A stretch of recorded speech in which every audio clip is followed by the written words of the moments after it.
Everyone, welcome to another episode of Get Jashed. Today I have with me Tim Horbury. Tim is the owner of the Alternative Board, helping businesses assemble advisory boards to help spur new, more effective ways of doing business, and is director of TJH Consulting and Coaching, again helping business owners improve their business. Tim is the creator and host of the On the Rope podcast about water ski racing, which we'll get to soon, and comes from an extensive management background. So that has led him to where he is now. So I'm very excited to have you join me, Tim. Thank you so much for your time. Thank you, Jess. My pleasure. So let's dive straight in. I'm curious about one big learning, because you have quite this extensive career that you can clearly see a progression into where you've gotten to. So what's one big learning about communication and leadership between where you were when you were entering the workforce and where you are now? I think when I started my lengthy career, you allude to, make me sound like I'm quite ancient. You're very naive about a lot of things, and so I joined a business, a national business, at the age of 28, and had done various job roles, including just driving a delivery van for a chemist run where I grew up in Mildura, regional Victoria. And so when you get into the corporate role, you're entering a role with vast numbers of other people, and I got plonked straight into a quasi-leadership role within a group of leaders within that retail business. And I really didn't understand some of the leadership qualities that I owned and possessed through my youth and career development. Was not something as prevalent as my sporting prowess, my eagerness to be really good at what I did in sport. And unfortunately, what transposed is a more inwardly projecting process and less communication, and not being willing to be open to people and treating them like I wanted to be treated. Probably less communication rather than more, and a little bit self-serving. So, it's what's in it for me, and how can I progress this career path? Instead of treating them like people, as I progressed through my roles, I learned very, very, very quickly that actually being personable and associating with them and what they did in their lives made far more sense, and I got far more value from the relationship, and also people performed far more willingly with you when you seemingly worked alongside them, because that's ultimately what the relationship bore, was a kinship of spirit, of purpose, and they were willing to come along with you on the journey. So it developed over time. It wasn't something that came naturally to me. In the sporting field, I was pretty good at what I did in regional Victoria, and it led to me leading a team of people in a sport, and I didn't say, I want to be captain or anything like that. It was the teammates that actually pushed me forward, and I had good success, and we had success as a team. But I didn't really understand those leadership qualities that, I just went out and performed, and it was more about the performance than actually any particular relationship I forged. Those things exist and still exist today, but I didn't understand it as well as I do now. Yeah, it's interesting. I've interviewed a couple of athletes as well, elite athletes, and all of them had experience with captaincy too, and none of them specifically chose it. Just as you were saying, it wasn't like you went, I want to be captain, but it was kind of directed upon them by their peers, by the people around them, and then that was like a catalyst for them to learning and dropping into, oh, okay, I guess this is what is needed. So, Yeah. is there a difference, did you find, between how you showed up? Because I know you just sort of said it was still progressive in both areas, but how you showed up in leadership, like did one show up a little sooner in terms of valuing communication in your leadership in your sports world versus the business world, or was it kind of on par at the same time with each other? I guess in the sporting arena, it evolved. I mean, I was a young man when I started to perform in a sport that I chose to excel in and worked really hard at, and so the progression to leadership roles, didn't happen immediately. But in the workplace, it probably inhibited my progression, in that I was very more focused at striving to achieve for myself and not thinking about, a team and how the team would behave and perform. And it's only in time that I reflected on the sporting aspects and went, yeah, that's right, we actually did this together, we trained together, we developed skills, we developed plays and strategies, and so that then became more relevant to what I was doing day to day in the workplace within a department store structure. And remembering that I was one of four management, a senior store manager and an assistant manager, and then two supervisors, and I was one of those roles. And so I took that on at a late age, really, compared to the way, that fast retail or department store retail structure is generally they come through the junior ranks and evolve into those management roles over a period of 4 to 5 years. At a very young age, they might be a supervisor at 19, 20 in the business that I worked in. There were store managers that were much younger than me, running stores of teams of 20 people. And I was quite perplexed about how they'd managed to progress and I couldn't. So, what I did learn during that period was from some very poor behaviours of leadership, and was determined not to be like that when I was eventually progressed through the ranks. I was determined not to behave in that way, and that was being more personable and building teams and working with people and alongside them, not standing over them, that I was at the front line with them. And so it's something that emerged over time, the adaptation to the process that I used, which is, we're doing it together. We're going to learn together, we're going to grow together, we're going to succeed together. My succession will come from your ability to succeed and me helping you with your career if that's what you want. Became very much part of my vernacular with people that I work with. While it was a process that happened over time, do you recall, in hindsight, because hindsight is beautiful, do you recall any sort of moment that would have been the catalyst for that shift in perspective for you? Probably, I've been through a number of business restructures, collapses, and the not knowing what's next. I recall distinctly one of the businesses I worked for no longer exists, called Venture Stores, out of Geelong. They had a national footprint, 180 odd stores across Australia. And when the business finally collapsed for the last time, I was in a leadership role in a store, and I met people from another business who were looking at the sites. And it dawned on me that I had an opportunity, because I got asked, what are you going to do? And I was like, well, I don't know. I've got a redundancy. I'm not sure what the future holds. I was a young parent, my wife and I, and a daughter who was 6, 7 at the time. And I certainly felt a bit daunted by it, but also that the world was my oyster. I had a big opportunity to make something out of it. And as it turned out, it became a segue for introduction of other people to that new business that were in similar positions to myself, maybe more senior.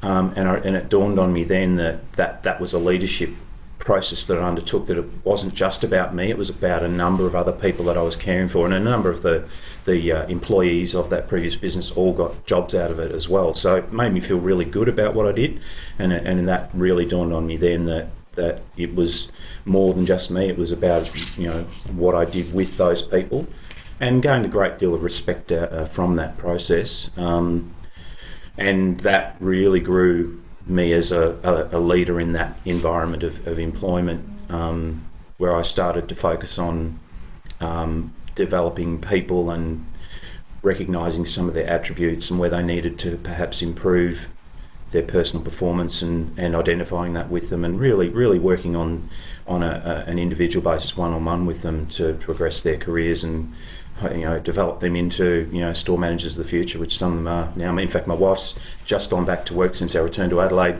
for a guy that came out of a store, became an assistant manager under my tutelage, and then has gone on to manage a couple of different businesses. He's now back at that business in one of those stores in a fairly senior leadership role, which is really rewarding and to watch and to figure you're part of that journey.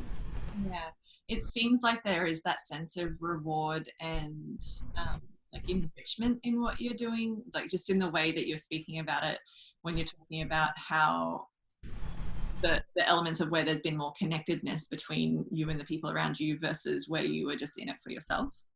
Yeah, it evolved from that self-centered focus to, the realization if I could help others succeed, that the success would follow me.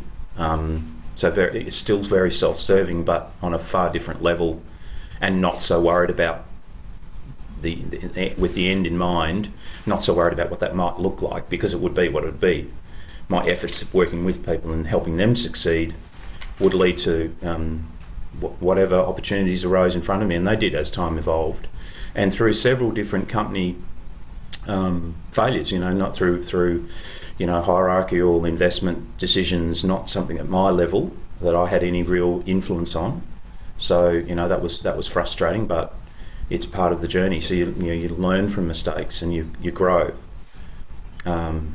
It makes it harder, but you become more steeled. And what I'm doing at the moment with the Alternative Board, it's I've launched it through a very challenging time in the world, and yet I'm still buoyed about what I perceive it can become, and talking to people all the time in business has helped me understand that I can help them. It's just a matter of the right timing. So now might not be the right time, but in a few months' time might be the right time for them. But I'm still here, and I know that the end result will be something that will be rewarding, because if I can help them evolve in some way, be more successful, be more profitable, whatever it is that their goals are, if I can help in some way with them on that journey, they'll be doing it. I'll be just standing beside them, giving them some sense of focus or purpose or guidance, and in particular with what we do with the boards. The boards are actually part of what helps them realise their potential. They use the boards. I just facilitate the process now. It's sort of, I guess, what one of the reasons I do it is that I realised that some of what I did was actually facilitating things. I wasn't necessarily the expert in the room at a particular subject matter. I didn't have to be. I think that's the beauty of it. And I think as leaders, it's important to have that sense of vision and holding up that vision. And like, you are so clear in your vision of why you're doing what you're doing. And when you can share that with your people, or the people around you, or the people you're working with or for, that makes a huge difference in how it can bring people together. And you can actually, I feel like you can't lose. If you have this clear vision and communicate it and share it in a way that everyone else is clear on it as well, then that just lifts everything up, rather than that nosedive into whatever. Well, look at business ownership is a gamble. Running any business, it's a gamble. It's a risk you take, and business owners put themselves out there constantly. What most leaders in business will tell you is that along the way they failed to get where they and might have failed several times. And I've learnt through my journey, even in corporate life, that I've had fails, massive fails, and you learn from them. And if you are fortunate enough to surround yourself with enough good people who can help you identify how to move forward, where the learns are, you stand to be far better for the learn than those who go through life and just never have fails. I mean, I would think it'd be a bit unique, but I'm sure there's people out there who've... I don't think it's possible. I don't understand how it would be possible. Succeeded despite themselves. Yeah. Yeah. Yeah. It's so rewarding to be able to help others. There's nothing better. And in the last 10 years of my corporate life, I worked in the franchising sector, working with small business unit owners that are part of a bigger franchise network. And there's nothing more rewarding than seeing people from an on their knees position, desperate to find the solution, to help provide them the support and guidance that they needed, connecting with the right people within the franchise network to learn the things they needed, and to see them grow and succeed and become profitable to the point that some of them then had cash problems. What do I do with this cash? To hear them say that, it's just so rewarding to be part of that journey. Yeah, and it's why I'm doing what I'm doing today, because I recognise that is part of nurturing and wanting to help people is part of my inherent ethos. And I love that. I think that's so important to have an element of that in any position that you're in. So for those looking to understand advisory boards, what's the intended purpose? And we've kind of touched on it, but if you what's the intended purpose of how they impact the leadership of a company? So the thing about the business ownership that I alluded to earlier is it's a gamble, and you're putting a lot on the table. Often livelihoods, homes, your whole being, and it's personal pride as well. That isolation for big corporates is clearly easier because they pay board directors to give governance, and they've got industry experience that deserves that remuneration, and that information and guidance propels the businesses forward and provide the executives with clarity around their purpose and what they have to do to succeed. Now, in small business ownership, the people that I deal with, they haven't got the luxury of being able to pay. They can't pay themselves sometimes. So by bringing them into a very safe environment with people with very similar dispositions from non-competing industries, in a confidential environment, we workshop their challenges and their opportunities. And some of the stories you hear at the table are quite confronting. Family businesses with family concerns internally with the family members, and how do I resolve this? To really good stories, we've got this opportunity and we're just not sure which way to go and which way to step. And the board process provides them clarity around their purpose. They identify through a questioning and answer process, and then using the experience that they've had in their own business life to suggest a way forward for the business owner, and the business owner then makes a commitment to the board to go and work on those things. And that is the key element of what the Alternative Board provides, is that accountability that propels their business forward, and they come back to the table and report on it at the next board meeting, just like a normally large company would do, where the board of directors come in and say, okay, how's progress going on those things that we've set you as a goal for the executive team. And through time, you find that business owners suddenly have much clearer purpose. The accountability is something that's often missing in small business because they're only accountable to themselves. They might meet with the accountant once a quarter, once a year, half a yearly, whatever it might be. The accountant sets some objectives, but if they don't go away and work on it, who loses? The business owner's the only one who loses. Having that accountability makes a hell of a difference to their business life, because they go and work on real things in their business. It sounds like there is an element of vulnerability that might show up in that sharing as well, that actually be really powerful, because I think vulnerability is power, not the other way, not a weakness. But it sounds like that would require vulnerability just to be in front of a board, especially as a business owner, rather than in this big corporate setting, and actually share what's getting in the way and have that be held in a safe space. That must feel powerful for a lot of them too. Trust in the boardrooms has a high integrity level, and as a tab operator in Adelaide, there are other people in Australia who do this. I'm one of about 19, I think it is, who own businesses around Australia who do this, and there are about 40 boards established in Australia. We've been here 6 years, but within that boardroom, the confidentiality and the trust that is evolved over time with those board members becomes very, very valuable, and we are really clear about that confidentiality within our board environment, and ensure, my role as a facilitator is to bring the right people in the room with the right industry knowledge for the board members to participate. So they have to add value, not just get value. And so the selection process is quite a challenge for people to work through, because it's not suitable for everybody. We constantly have conversations where people say, no, this isn't something I want to do, and that's okay. And then we often have conversations with people say, this is what I really would like to do, and we go, well, I'm not sure that you're right for a board, because all you're doing is wanting to take stuff, and that's not how we behave. So it's a selection process that takes some time.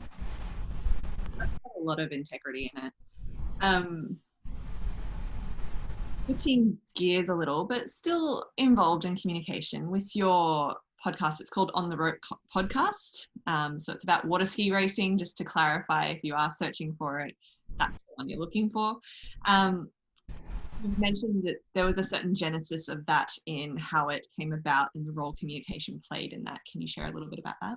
Yeah, I was probably back in February when I launched the we refer to it as Tab Adelaide business. no one knew that we were going to confront the situation we have in recent times with COVID. And so I participate in a sport and have for about 12 years now, maybe longer actually. But and one of the things that I really enjoy about that sport, as I did when I was a young man, was the camaraderie and the relationships you forge in that time. We've got some very good friends from it. And within the community sport or the social aspect of the sport, as you've alluded to, sport you participate in, is the knowledge that everybody's volunteers and they're all doing their best. Something goes wrong, there's always somebody there standing beside you, might be a competitor in your class or whatever it might be, willingly offering help and assistance. And that connectivity is what keeps the sport alive. And I realised that through this epidemic, this situation we're in, that the only medium we had for connectivity, because we weren't going to be able to competing stopped, and a number of events were cancelled through March and late Feb, that we were going to have to find another way to communicate other than social media, which can be sometimes, misinterpreted. Words that get said without intent become something that's far worse than it's ever intended. So it got me thinking about how we could communicate, and even the governing body was going through a restructure at that stage, and so there's a lot of upheaval. And I had been a podcast follower of some time of a number of different podcasts about business while I was evolving into where I am today, researching, trying to find out what I could do when I came back to Adelaide. And this disposition to podcasting led me to a thought that maybe this was a way that we could communicate within the sport.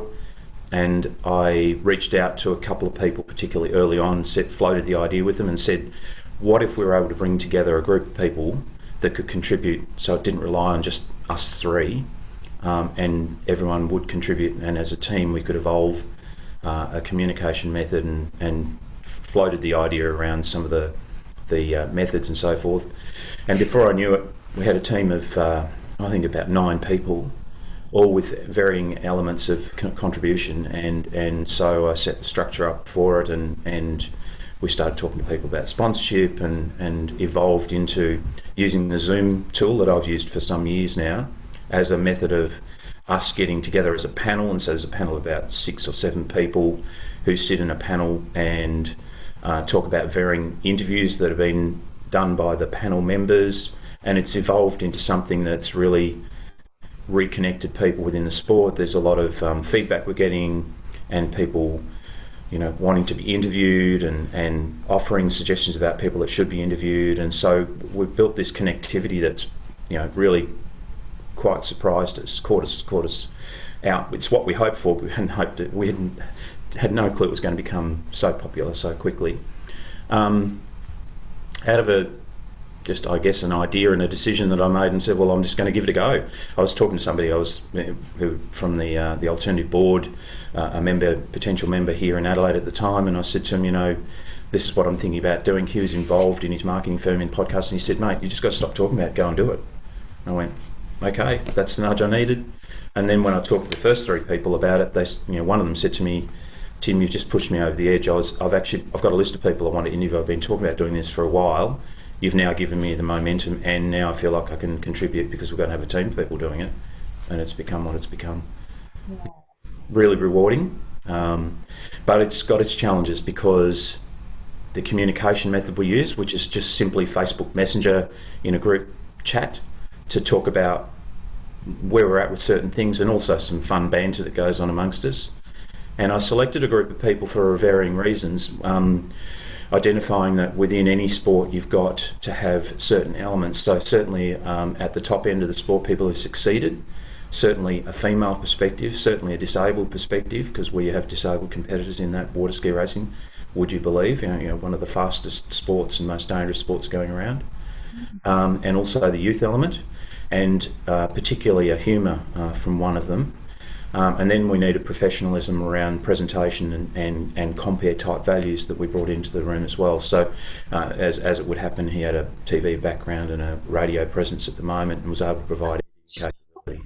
So it's just grown from a simple concept into a team of people who are really willingly contributing, And as I said, we've now got people reaching out, and our reach is global. So we've actually got people listening in the US, in Canada, in Europe, in Hong Kong, obviously New Zealand quite close, and Australia has probably the largest ski racing fraternity in the world. We currently hold 5 of the 6 disciplines of world championships, and have probably for the last 5 world championships held at least that. So we've got a really strong presence in the sport. So it's become global, which is quite surprising. Yeah, it's there's so many things like that following just that little nudge of, I think I want to do this. This is how these conversations started about, like the Get Jash series. It was just like, I just want to talk to people more. And it was right at the beginning of lockdown, and going, I'm not going to overthink it. I'm just going to start doing it and reaching out. And here we are at episode. So true. Yeah. So but it's following that nudge. And often when it comes to communication, we can get stuck in the questioning, maybe it's the vulnerability again of, is this a silly idea, or is this, is it going to be received the way that I want it to be received? But when you actually just ask the question, and ask whatever questions required, it'll change depending on context. But when you actually you reached out and you said, hey, like, you 3, are you being involved? And then it was just received. It amazing what gets legs once you actually give voice to it. Yeah, part of my process too, it was a groundswell. The one guy in particular who is a commentator in the sport and actually in another sport as well, and he knew the presenter that we brought into the room, and he suggested him, and I knew this guy as well from Sydney. Was literally, I had a concept in my mind of what I felt it could be, but I wanted the other people as contributors. They deserved a right to say, well, this is what I think it could look like. Now, they needed some guidance in some areas, but again, if you look back at my career, I'm not somebody who's set out on a path with a clear, definitive, this is the way we're going to do it, because I worked out very early in my career the only way I was going to succeed was by helping others realise they had a contribution to make and were able to contribute to the decision about how we're going to get to the end goal. So that process I've just reused in a slightly different way, but it's resulted in what's it resulted in, and it's very rewarding. It is very rewarding, and I'm not the voice or the front of the podcast. That's not my job. My job is in supporting it in other ways, structurally, encouraging, and a little bit of guidance in terms of as a director. Where do you, and that's what I mean by like the breadth of your experience and knowledge that I referred to earlier as well, is just there seems to be such an active willingness to following through and continue, and once you really landed on your mission is like, which is helping others and everything like that, allowing yourself to realize the fruition of all of that as well. So I've got some good encouragement along the way. So I talked before about surrounding yourself with good people. There's 2 people in particular that I can think of when you started talking about that. One was my brother, who we're quite close and spent a lot of time together when I lived in Sydney. He's in Sydney now and runs his own business, and he's owned it for 3 years. And so through those 3 years, there was a lot of counselling going on and business advice that I was knowingly giving him because of my franchising experience. His business is very franchise ready, if you like. And he continually says to me now, so it's the roles have reversed, and he's saying to me now, I just admire your doggedness, your willingness to keep going back through all of these difficult things. I just don't know where you get that from. And yet he's displayed the same traits. And another one was a mate, my best man actually, who lives in Penrith today, Richard, if you're watching, g'day. And he has a strong, long corporate career as well, and evolved into working for one of the Western universities out west there for a while. And then decided to do something for himself with a colleague, and so started a gym business in Richmond, out in the western suburbs of Sydney. And while he was doing that, he was doing a job as well, managing a retail business and we used to meet for coffee on my travels backwards and forwards from different retail sites. And he was encouraging me to doing what I'm doing now with the tab thing, but also the consultancy business and also the podcasting. He was very much, wanting me to do it from a business perspective, which is the original idea I sort of had, was like, maybe if I portray myself as a business leader and interview really interesting business people, that might give me some cut through in what I need to do when I get back to Adelaide. And it never really got off the ground, but it evolved into the ski racing one just by simply just thinking about what that needed to be. So they both encouraged me through that time to think differently about things and to be determined to go and do it. Just get on with it. What are you waiting for? Which was really helpful in the journey. So surrounding yourself with people. I mean, my wife supporting me. Obviously, she's always been behind me and saying it, or beside me. Probably not the right word, behind me, but supporting me through the tough times and encouraging me through the good times and keeping a lid on when I get ahead of myself and all those sorts of things that you need. Yeah. Where do you feel like, without it being about being perfect, because none of us are anyway, but where do you feel like you get that leadership and communication pretty well these days? Where do you feel like you get it right?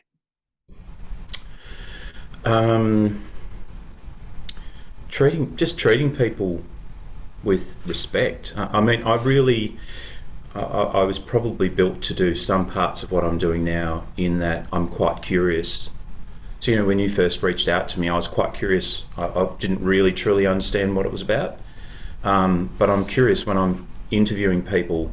I'm genuinely curious about them, and my wife hates when we go shopping together, because I can strike up a conversation with somebody in a queue in a supermarket, and within 2 or 3 minutes I'll have uncovered some things that I find really interesting about them.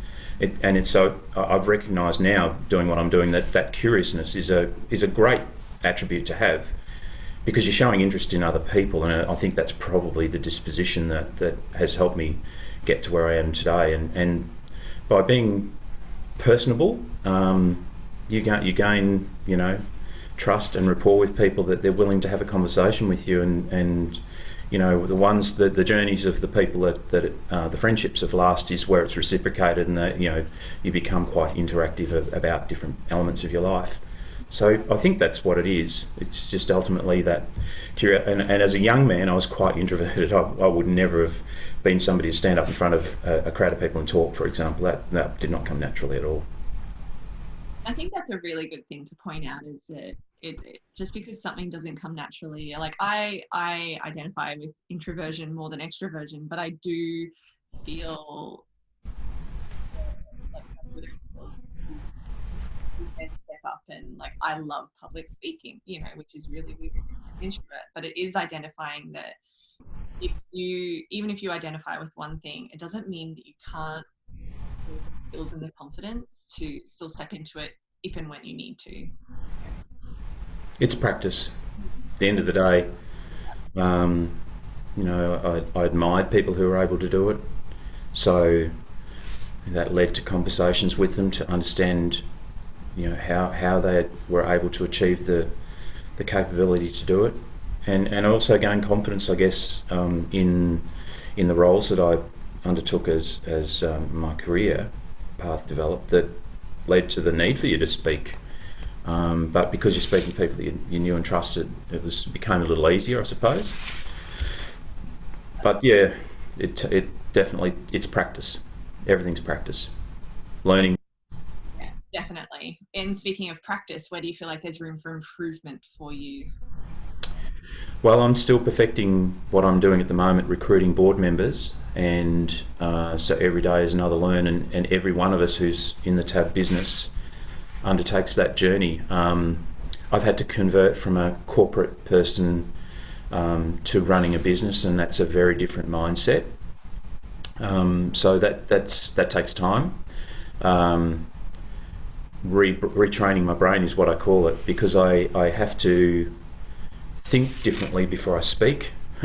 And I have a business coach. Part of what we do is a business coaching process within the Alternative Board, and we practice what we preach. We actually have our own board meetings and present. I presented last Friday in a very confronting session where I had some lessons I had to learn, and I knew I had to learn them, and I didn't really enjoy the process, but it's deserved me to where I've got to today, to taking another step forward in the right direction and being better at communicating the way I do. My business coach a couple of weeks ago, I'm meeting with him tonight actually, said to me, "Mate, you're very good at talking, you're a great storyteller, but I've got a simple lesson for you." He said, when you're talking, what are you using? He said, "Your mouth." I said, "My mouth." And he said, "And when I'm talking, what are you doing?" He said, "Oh, well, I'm listening." He said, "What are you using?" He said, "My ears." He said, "How many of those you got?" I said, "2." He said, "How many mouths you got?" He said, "1. Maybe you should use those in the right proportion." And I went, he's probably right. Yeah. So there's an evolution of understanding where I had to be on the front foot. I had to be a communicator. Sure, I had to listen, but I often knew within the corporate environment, through the lessons learned through the journey, that what I was hearing was a similar theme constantly. Now I've got to literally listen in a different way, and so I've had to adapt to that. So that's a learn that I'm going through. That's a really good awareness to have as well, I think.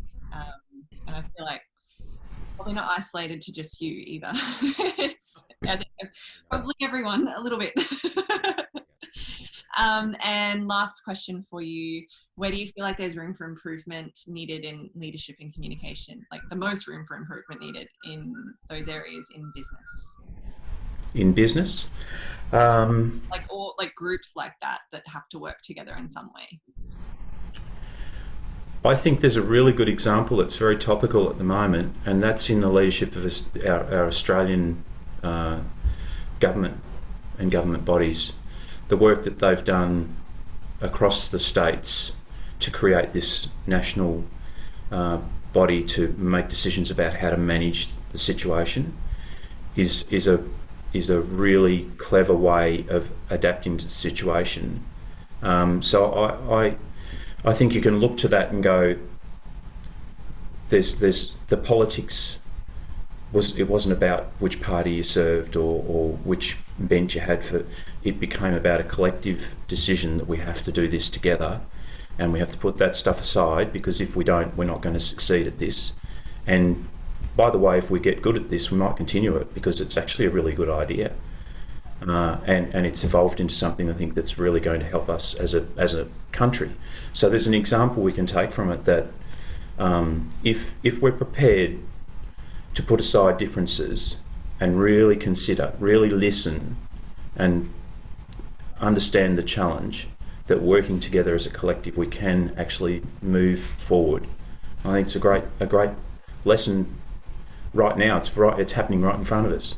It's happened over the last few months.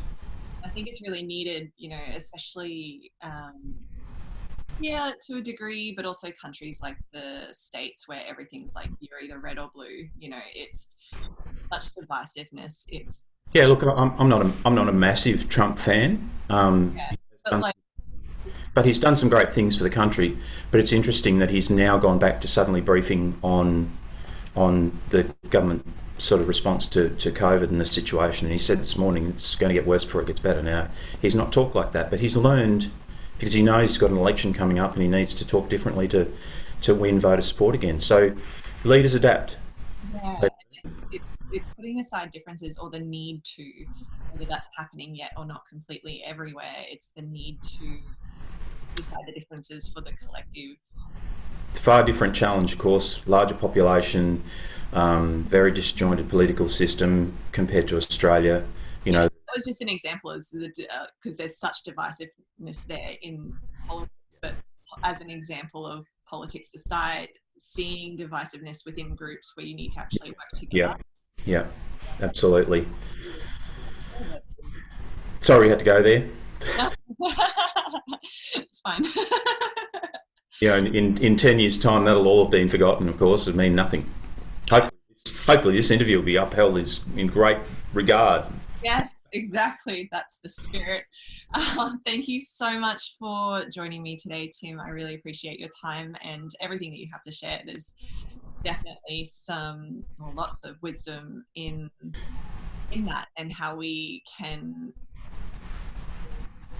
our own motivations and what the motivations could be to sort of help us move forward as well as collectively as a group. It's been a pleasure.